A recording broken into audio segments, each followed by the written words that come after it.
আসসালামু আলাইকুম। আশা করছি সবাই ভালো আছেন। আজকে আমরা কমেন্টস সম্পর্কে জানব। কমেন্টস বলতে আসলে আমরা যা বুঝি যে কোনো বিষয়ে আমাদের কোনো একটা মতামত প্রকাশ করা। কোডিংয়ের ক্ষেত্রেও ব্যাপারটা এক। যখন একটা টিম একসাথে কোনো কাজ করে, তখন একজন যেন অন্য একজনের কাছ থেকে বুঝতে পারে যে আসলে সেখানে কি কাজ করা হচ্ছে, বা অনেক বড় কোনো প্রজেক্টে কাজ করলে ফিরে এসে আগের কোনো কোড দেখে নিজের বোঝার ক্ষেত্রে কমেন্টস ব্যবহার করা হয়। কোডিংয়ে কমেন্টস ব্যবহার করা প্রোগ্রামারদের একটি ভালো গুণ হিসেবে দেখা হয়। চলুন দেখি আমরা কিভাবে পাইথনে কমেন্টস ব্যবহার করতে পারি।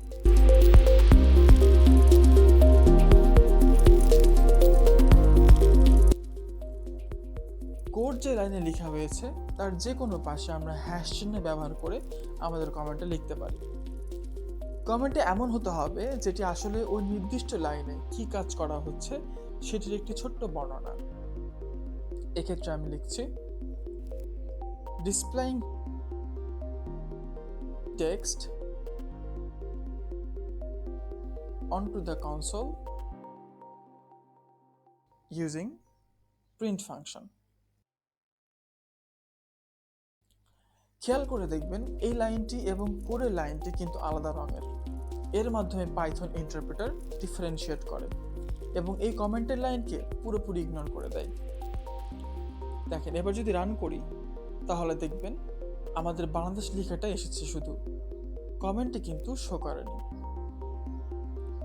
কমেন্ট সব পাশে লেখা গেলেও বেস্ট প্র্যাকটিস হলো উপরে লেখা। হ্যাশ চিহ্ন ব্যবহার করে আমরা মাল্টিলাইন কমেন্টসগুলো ব্যবহার করতে পারি।